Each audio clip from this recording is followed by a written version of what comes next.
Hi there and welcome to the Richie Allen TV show in association with DavidIke.com. Hope you're well. Hope you've had a good week since I last saw you. Lots to talk about on today's programme, so let's crack right on with it then. Why don't we? Why don't we indeed? I've been thinking since we last chatted, you and I, about media ownership, something that I've gone on and on and on about on radio programmes over the years, and even teaching radio as I've done. I might have mentioned that before. I used to teach radio for City and Guilds, which is a British-based company.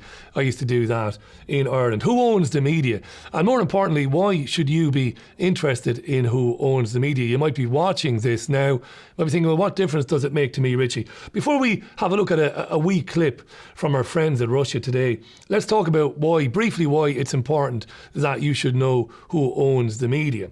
Before we even do that, let's talk about what constitutes the media. What is the media? Is it the newspaper that you read on the way to work? Is it the TV news channel you watch on a daily basis? Well, no, it isn't. The media is everything.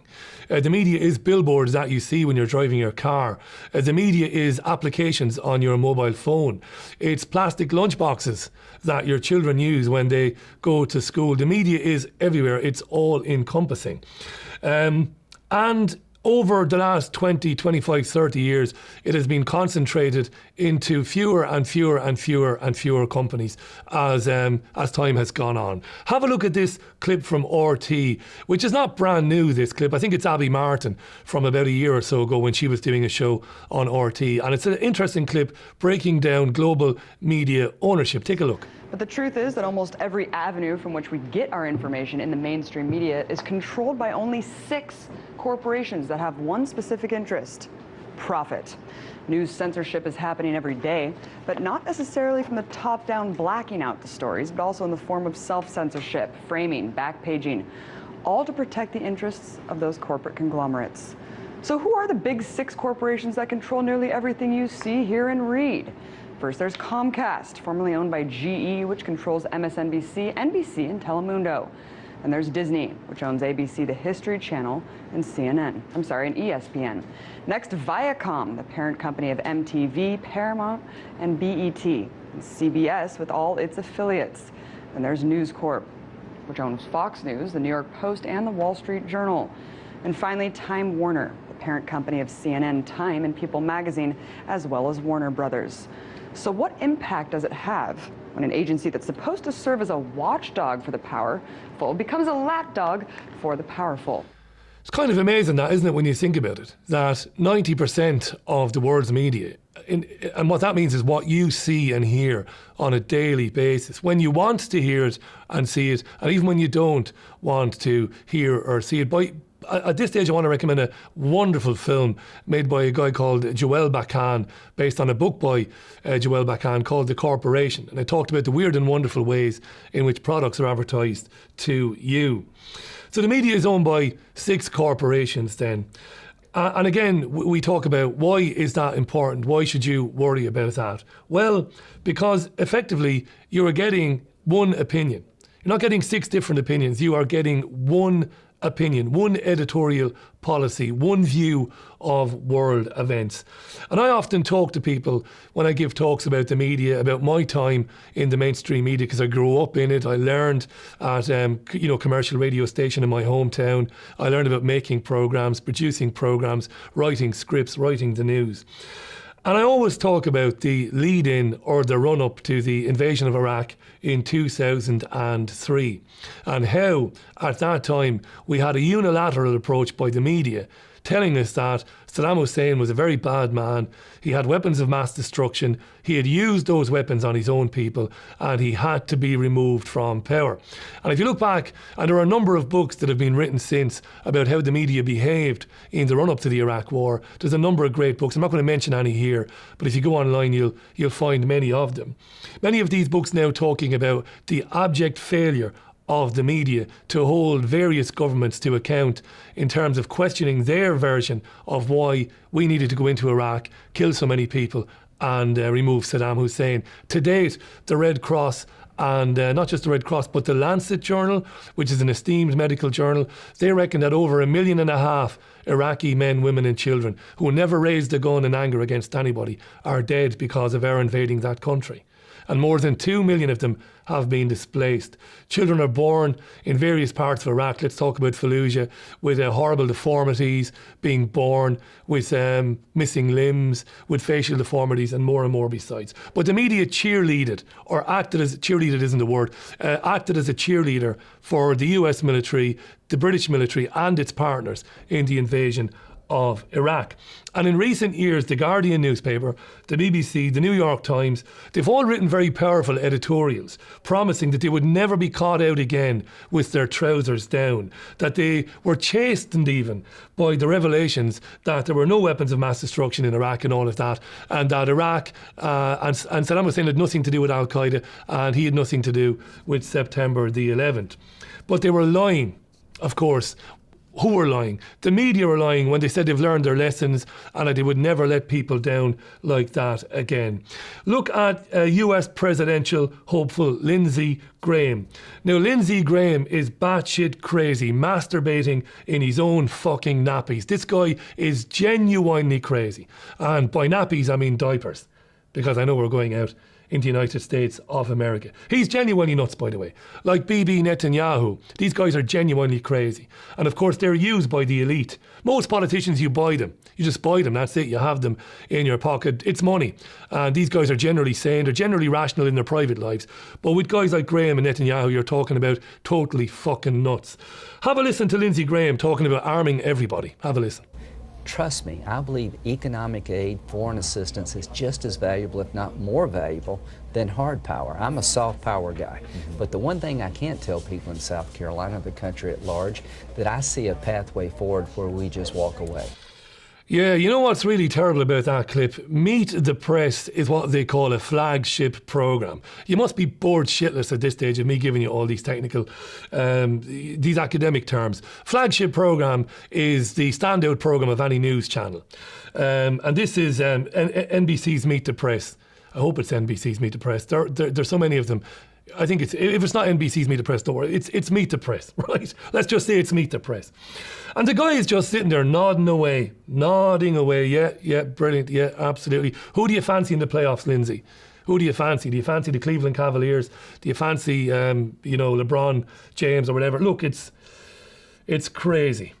At no time was Graham challenged about saying that we should arm the Ukrainians, we should arm these, we should arm those, we should stay in Iraq forever, we should never leave. No challenge. That, in essence, is the mainstream media. And when you grew up, the chances are your local commercial radio station was owned by a businessman or woman in your neighbourhood. Chances are. Today, no. Today they're owned by multinational corporations. They are. Check it out if you don't believe me. I don't care where in the world you are.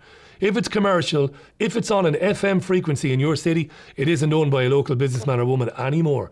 Look at Global, look at Bauer in Britain, look at what multinationals have done, look at Dennis O'Brien in Ireland, look at Rupert Murdoch in America and in Australia, and so on. And this week, we were told by George Osborne, one of the most hateful motherfucking liars that ever lived, the current Chancellor of the Exchequer for Britain, that he wants to sell off Channel 4. Now, Channel 4, 1980, Hayden? 1981, 1982, something like that? 1980, 81. Channel 4 is owned by the public. It's an independent television channel owned by the public. Not for long, because I'm reading now from a number of different sources here. They're saying that it will be sold off for around £1 billion as the British government looks for new ways to raise money. And as I said, it emerged this week. The broadcaster, which launched in the early 1980s, telling me 1982, Hayden, I should have looked at my notes, and it's still owned by the taxpayer, right now anyway it is, has escaped repeated calls for privatisation in the past. But a source has said that proposals to sell it are back on the agenda now that the crazy batshit lunatics in Whitehall are privatising every square inch of ground and land in this country. Tory government is in, of course, recently elected. Osborne has already demonstrated his appetite for selling off public assets in order to reduce the deficit, which is a joke because there's no deficit really. I've gotten into that in previous programmes. He's also selling off Britain's stake in Royal Mail.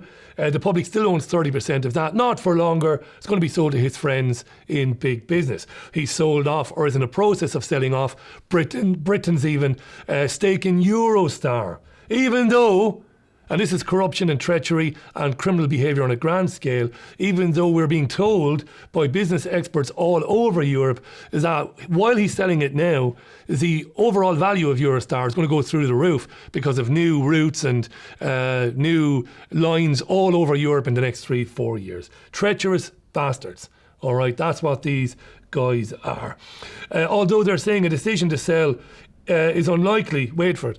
I mean, this is hilarious. This is the BBC talking. A decision to sell Channel 4 is unlikely to meet much opposition from the new business secretary, Sajid Javid even. Why would it meet any opposition from him? He's a Tory. He's a frontbench Tory like Osborne. He gave the idea of a sell-off his tacit support in his previous job as Culture Secretary. Like I said, treacherous bastards who won't be happy until they've sold everything that's owned by the public, by you, me, the person sitting next to you on the bus, as you're looking at this on your phone or anywhere else. They won't be happy until they've sold everything off. It's terrible.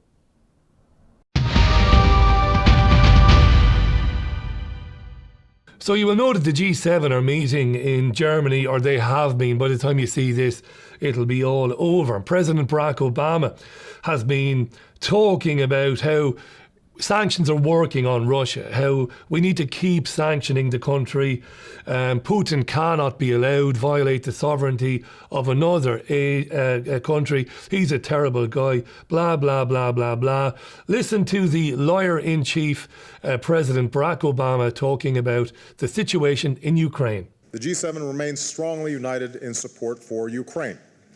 We'll continue to provide economic support and technical assistance that Ukraine needs as it moves ahead on critical reforms to transform its economy and strengthen its democracy. As we've seen again in recent days, Russian forces continue to operate in eastern Ukraine, violating Ukraine's sovereignty and territorial integrity. This is now the second year in a row that the G7 has met without Russia, another example of Russia's isolation. And every member of the G7 continues to maintain sanctions on Russia for its aggression against Ukraine. He really is a liar, you know. And again, we're back to the complicit media and how none of these guys are asked not even a single question, nor are they challenged about their false account of what's happened in Ukraine. Shall we do a very quick history lesson? And we're talking, of course, very recent history.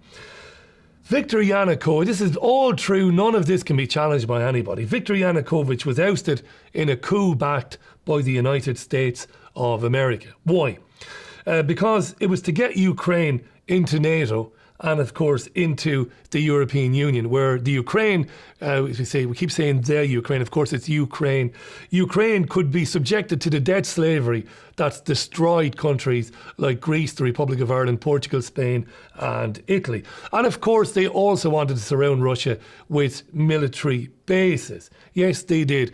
And do your own history lesson, do your own history research, and you will find out that as the West were talking with Mikhail Gorbachev, of course, back in the 1980s about the collapse of the Soviet Union and the coming down of the Berlin Wall, one of the promises made at that time is that NATO wouldn't move a further inch east of where they were at that time. That's the truth, right?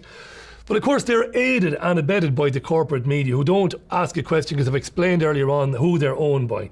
They will repeat everything these liars and murderers say. It's as simple as that. The United States have put Natalie Jaresko into Ukraine as finance minister. She's an American. She really is an American. She was born in Illinois. Forget the fact that her parents and her ancestors come from the region. She's an American. And she was slipped in there to sell Ukraine to the European Union. And that's not even to mention Victoria Nuland, another fucking maniac, a neocon, the Assistant Secretary of State for European and Eurasian Affairs. And guess who her husband is? Again, none of this will be discussed in the mainstream media tonight, whether it's Channel 4 News, BBC, CNN, C-SPAN or Fox. Her husband is Robert Kagan, a neocon and member of the Council on Foreign Relations. Right? Look up the Project for a New American Century, a document that was published from the think tank, the Project for a New American Century, in the late 1990s that talked about multiple theatre wars, US hegemony, the United States fighting wars forever and a day.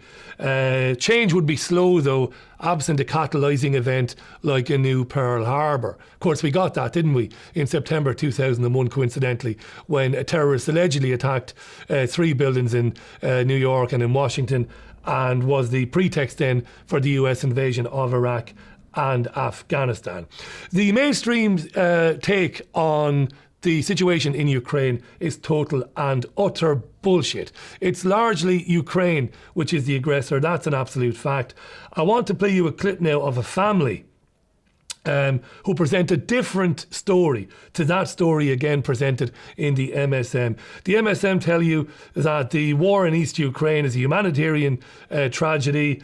Both sides are guilty of harming civilians, but this in fact isn't true. It's very one-sided. Have a listen to this family talking earlier this week about their experiences of what's going on in East Ukraine.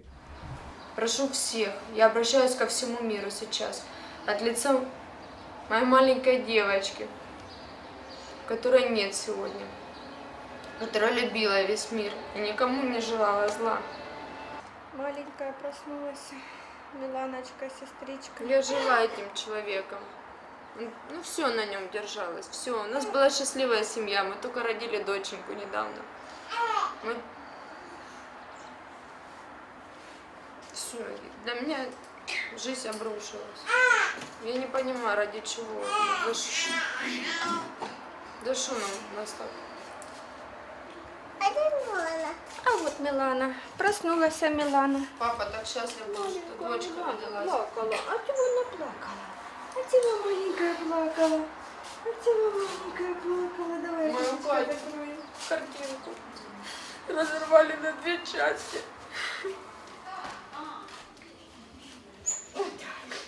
У меня не было даже возможности в гробу их в последний раз увидеть, потому что они были обезображены, изувечены. И сколько еще таких матерей сейчас плачут. Посмотрите, такая девочка. За что? Мою картинку. Мне не 1 руку оторвала, мне 3 оторвала. Она делала все. Это дитё от Бога было. Просто за что ее вот взяли? Меня выводила скорая. Она была разорвана. Вот просто попа и ноги. Оторвано ушко. У нее было искажено все. Мужа моего красивого парня разорвала на части.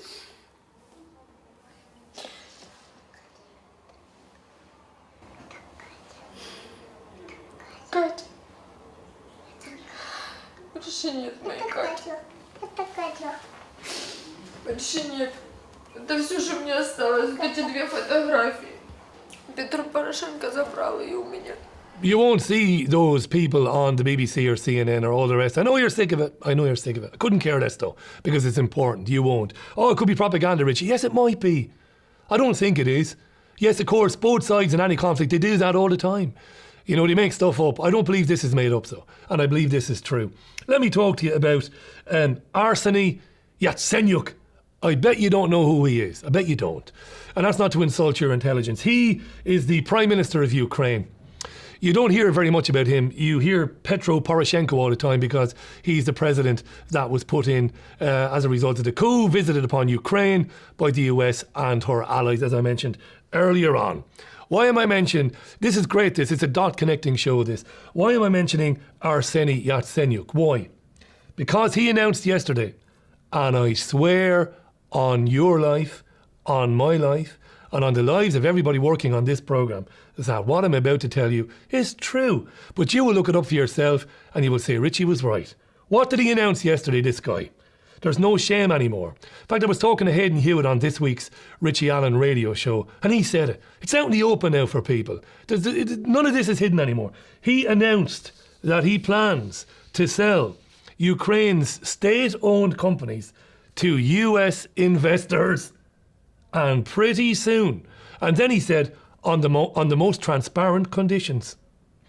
The statement he made came ahead of a Ukrainian-American investment conference which starts in Washington on July the 13th. He said, and I quote, "You know, this kills me to say this because I abhor violence. It's disgusting, no matter who it is, regardless of the circumstances. But this guy should be running down the streets of Kiev and people should be running after him with pitchforks and torches." He said, "We want to start the privatization process.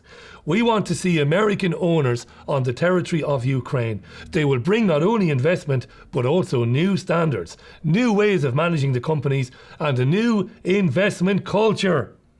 He was also cited as saying, during his meeting with the representatives of Ukraine's diaspora in Washington, basically what I just said, bring in the American companies, get them in there, sell our private assets, our state assets to them because they will manage them better than us. People, wake up. Wake the fuck up. And who's this guy? Arseny Yatsenyuk. Richie, surely he wasn't slipped in there the same way as Nancy Jaresko. Well, indeed he was, because he's a banker. He's a central banker who was the head of the National Bank of Ukraine, a central bank throughout the late 90s and the early 2000s. It is unreal, people. It's unreal. It's unreal that people don't understand what's going on. But of course, at no time during any press conference given by US President Barack Obama, by German Chancellor Angela Merkel, or by Jean-Claude Juncker of the European Union, at no time will any journalist ask them about that corruption. Who are these people that you slipped in to transfer Ukraine's wealth into the hands of private companies, get Ukraine to join the European Union, in which case Ukraine will quickly become trapped in debt slavery like Ireland, Greece, Spain, Italy, Portugal and other countries. It's truly awful. This is the Richie Allen TV show on Beyond Vision Media in association with DavidIcke.com. We'll take a very quick break and we'll be back with more.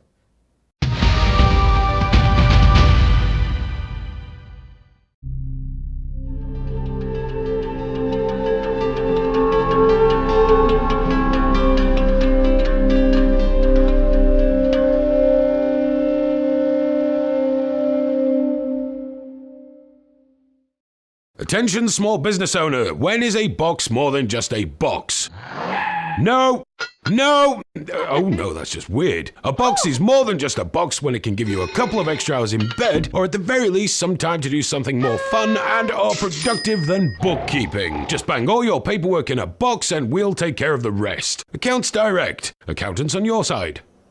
Hi there, it's Richie Allen here. How are you? This is a very brief and a very quick message just to remind you to help out the Richie Allen radio show. Go to richieallenshow.com/donate. 5 nights radio a week, a podcast on Sunday. Hugely successful at the moment. Massive listenership, massive podcast following, but we need your help to stay afloat. Go to richieallenshow.com/donate. This has nothing to do with the Richie Allen TV show, which is completely free and it's made for free. No money goes anywhere near the TV show. It's just for the radio. So go to richieallenshow.com/donate and help keep this terrific radio show, he says, with a huge, massive head and a big ego. It's doing all right.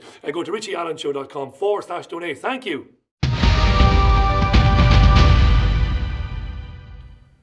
And you're very welcome back. Remember to check out davidicke.com/headlines for all the news you need at any time. Terrific site. And I just want to mention as well, the Live Leak television show is live every Thursday evening at 10:30 p.m. BST. It's fantastic. There's nothing like it. Check out liveleak.com. Now, the independent media was full of a story in the last few days, and indeed the last week, about the bass player from the group Scorpions. You remember Scorpions? Wind of Change. You remember Take Me to the Magic? Do you remember that? It was number one for about 17 years back in the 1990s. Well, at least it was all around Europe anyway. He said something extraordinary. He was accosted by a TMZ. It's TMZ, Hayden, no? TMZ. He was accosted by a TMZ entertainment reporter, presumably about something he'd just seen or some gig he was just at. And in the brief interview with him, he said something absolutely gobsmacking. That's a real English term, that, gobsmacked. He said that he was at fetish parties over the years, and while there he saw some pretty fucking freaky shit. He apparently saw people, not children, he saw people being murdered in snuff parties, real people being murdered. Those parties where people were being charged upwards of $100,000 to attend.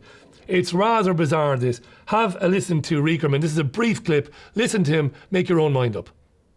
Riekerman, originally from Germany, bumped into a paparazzi from TMZ who asked him about Berlin's popular fetish parties, and this was his stunning response. I went to one time. I've seen really bad. Was it like a donkey show or? No, actually, I think they actually kill people there and stuff. They pay like up to like 100,000 people to see people get executed. I'm not kidding. Says he's not kidding. You can see the look on his face. Looks pretty freaked out. Holy fucking Jesus. Did you hear what he just said there? By the way, nobody swears like us. Nobody. We do casual swearing, the Irish, like the Brazilians do football. Nobody does it better than us. Look, people paid $100,000 to see people getting killed. Why didn't he go to the police? Why didn't he leave the party? Is this a hoax? Is it one of those things where rock stars and TV stars and movie stars are so sick of journalists that they just throw out some weird shit at them just to see how the journalist reacts? Is he taking the piss? Is he serious? I suppose you can rule nothing out. I lean towards that he's talking through his arse, to be honest. I really do. But I'm glad that it was shared on the independent media because I think people should see it to make their own mind up. And I suppose in light of things we've heard about former British Prime Minister Ted Heath abusing children, we know Heath was a paedophile, we know he was. Scotland Yard knows he was. And we know because of people like Michael Shrimpton and others that children who were abused by Heath were murdered later on. Maybe not at the behest of Heath. We don't know that for a fact. We certainly don't know that for a fact. But we know the secret services were killing people, were killing children here that were abused by people as high up as Ted Heath. So you can't really rule it out. But I'm leaning towards that the bass player Ralph Riekerman is a bit mad, to be honest. I can't see it going on like that. While all of this is going on, it was announced this week that the Scottish police, now this is really interesting, they've said they might charge Lord Greville Janner. Remember him? Remember him? Dozens of accusations have been levelled against him over 25 years. The police, in fact, believe they've got a terrific case against him. They recommended to the Director of Public Prosecutions here in England that they charge this guy with raping children. But they said they wouldn't, or the DPP said they wouldn't. She said she wouldn't because he's suffering from Alzheimer's. Even though the bastard is still signing into the House of Lords to get paid 300 quid a day, Hayden? £300 a day. £300 a day he can sign in and sit there and fucking sleep through the House of Lords, but he can't be charged with crimes he probably committed. Probably. Of course he's innocent until he's proven guilty.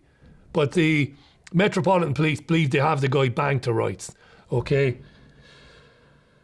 Madness. And as I talk to you now, it's just been announced today. This is never ending, by the way. Never ending this. And this is today, I mean, it might be a day or two after I'm talking to you now. Claims of historical abuse at 3 boys' boarding schools are being investigated by 2 police forces.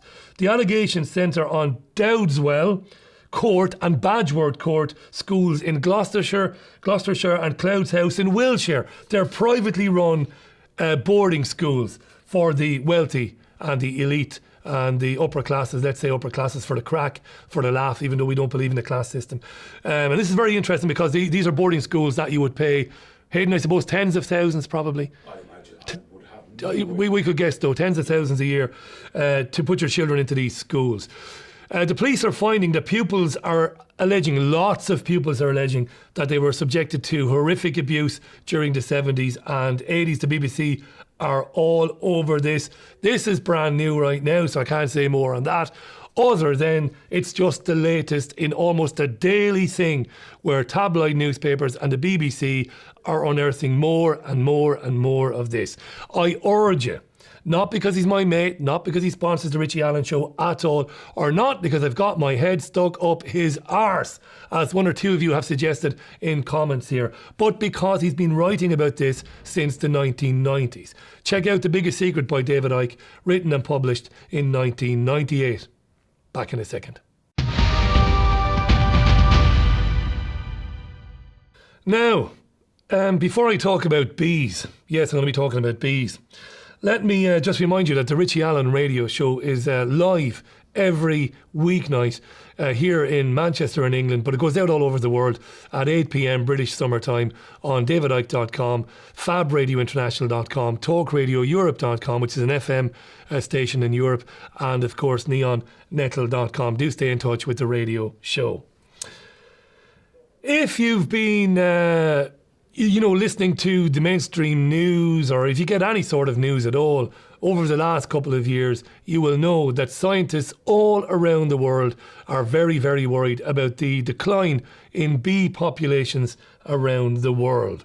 Well, it was announced this week that bees are getting dementia. Yes, bees are getting dementia. And that is leaving even scientists incredibly worried. And they're saying that this is one of the many factors in the declining bee population. There are many factors. I've got to say that, to be honest, from the get-go. But a new study published by Keele University, Chris Exley, Ellen Rossery and Dave Goulson has found that one of the most significant environmental contaminants of recent times, aluminium, could be responsible for the decline in pollinators, they say, which of course is bees. Aluminium has already been linked to the elimination of entire fish species due to acid in the bodies of water, due to deforestation, due to nutrient deficient soil, and also to crop production problems due to soil acidity. Bees do not avoid aluminium.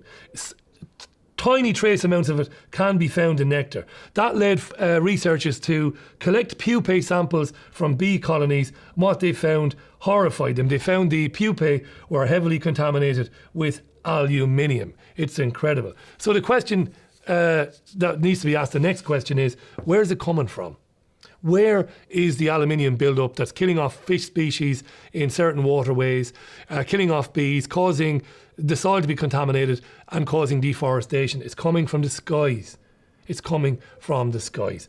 And now we're into geoengineering and we're into chemtrails. And before I go any further, I recommend a series of films made by a filmmaker called Michael Murphy called What in the World Are They Spraying? Why in the World Are They Spraying? He's got a new one out called Unnatural Grey. Go to unnaturalgrey.com. Aerosol spraying is going on in our atmosphere. Governments deny it. Corporations deny it, but it's going on. I believe it. I believe that guys like Murphy, guys like Icke, guys like others are that close now to proving its existence. While I'm talking to you, you'll be looking on screen, or you'll be seeing on screen, a couple of images of photographs I took a couple of weeks ago here in Manchester. But don't take my word for it. Here's a clip of a couple of very learned academic men who are telling you why they believe that chemtrails is a real phenomenon even, and why it's absolutely deadly and serious. Take a look. Aircraft making a condensation trail is very similar in many ways to when you go outside on a cold day and exhale. You create a condensation trail. That little cloud is a condensation trail. Now, if you take a 2-mile walk on a cold day and you can turn around and you can see your condensation trail tracking all the way back for 2 miles. That's how crazy it is to think that what we're looking in the sky is actually condensation trails. The contrails, not the chemical, the contrails occur because of cold air, minus 30. It takes high altitude, around 30,000 feet plus. There's carbon dioxide and water vapor in that exhaust. That turns to ice crystals, and that's what you see, the white stream behind it. Those white crystals of ice warm up, dissolve, and the smoke goes away. And it never lasts more than a minute.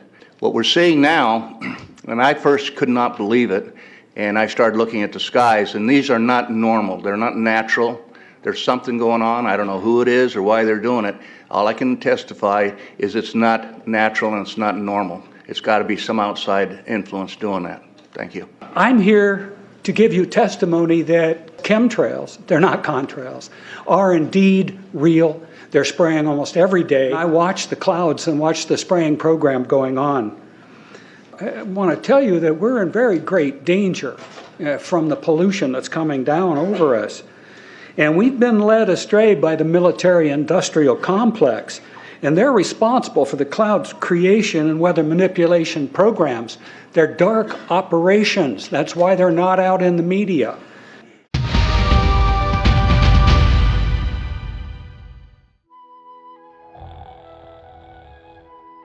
This man owns a small business. He works hard in his business. He spends his days dealing with customers, suppliers, and general aggravation. He certainly doesn't want to spend his days dealing with the VAT man as well. After all that, you'll often find him at evenings and weekends working on his books. Or not. Sound familiar? With the high levels of compliance and the severe penalties for getting it wrong, wouldn't it be better if someone else could find any problems before the taxman does?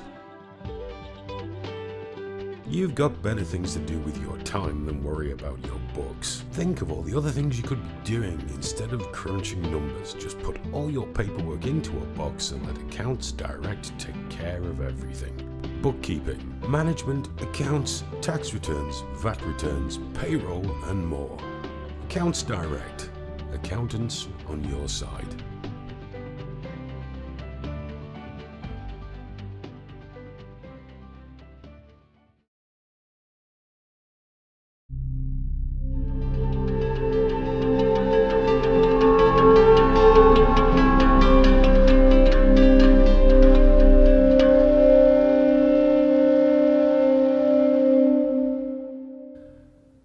Welcome back. We've talked on this programme, or I've talked to you, you've not talked back, how can you? About ISIS and where they get their sexy weapons and their Toyotas and their Humvees and everything else. And you know, we're told at times that the Iraqi army just runs away, leaves all the equipment, and ISIS just scoops it up. Well, that might be true, but we might have gotten a clue in the last couple of days as to where it gets other financing or other funding. Reuters news agency has conducted a special investigation with a guy called Scott Paltrow, who uncovered that the Pentagon cannot account for $8.5 trillion since 1996. Yeah, that's $8.5 trillion. Now, I can't tell you for a fact now, right now as I'm talking to you now, exactly what the US national debt is, but it's somewhere between 18 trillion and 19 trillion dollars, their national deficit. You know, $8.5 trillion is a huge percentage of, let's say, $19 trillion. The Department of Defense has amassed a backlog of more than $500 billion in unaudited contracts with outside vendors. Questions, of course, being how much of that money paid for actual goods and services and how much of it is actually known. Of course, it's not known. And I'm going to tell you this. 2.3 trillion of the 8.5 trillion, gets a bit complicated here, was announced as missing by former US Defence Secretary Donald Rumsfeld on September the 10th, 2011. That was a Monday. Now, I know you haven't worked in the media for 16 years as I have, but I'm going to tell you this. Who announces on a Monday that they've lost $2.6 trillion? What do you mean, Richie? What difference does it make? Whether it was Monday, Tuesday, Wednesday, Thursday? I'll tell you why it doesn't make a fucking difference. Because you wouldn't announce it on a Monday, you would announce it on a Friday. It's a standard operating procedure for politicians. I fucked up, announce it on Friday. Why? Gets lost in the weekend news cycle. Gets lost. Rumsfeld announced on Monday, September the 10th, 2001, that he couldn't account for $2.6 trillion of Pentagon funds. Do you think he knew something was going to come along the following day to blow that out of the fucking news altogether? I think he might well have known what was coming on September the 11th, 2001. This is an extraordinary story. $8.5 trillion. ISIS, Al-Qaeda, Boko Haram and all of that. Got into in previous programmes how these guys are funded, armed and trained by the US government, secret bases in Syria, so I'm not going to labour the point now. But remember this, if you remember nothing else from this programme today. $8.5 trillion cannot be accounted for in the books or the accounts of the US's Pentagon. It's truly staggering to me. And I've said time and time again on the Richie Allen radio show, they're laughing in our fucking faces, people. They're laughing in our faces. And that's about it for this week's edition of the Richie Allen Show in association with DavidIke.com and Beyond Vision Media. Before we go though, take a look at this. A bomb threat at a White House press briefing. Take a quick look. At each of these agencies.